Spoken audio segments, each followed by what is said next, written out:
وەکو چۆن ئەمڕۆ دەبینین ئەم تیرۆریست و تەکفیریانە مسلمانێک سەر دەبڕێ و دەڵێ بە گومانی من کافرە، بە گومانی من مرتەدە.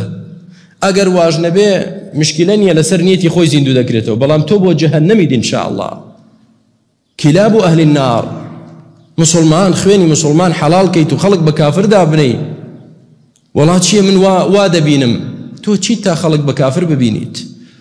یەکەم وەسیەتی پەروەردگار بۆمان فەتەبەیەنوا، لە هەموو شتێک براکەی من بۆ دێنن کە فڵانە کەس وەڵا ماڵی خەڵکی خواردووە، فەتەبەیەنوا، باوەڕ مەکە، وریابە لەوانەیە لە بینی ئەو دوو کەسەدا شتێک هەبێ، حەسادەتێک، حقدێک، حساسیتێک هەبێ لە بینیدا.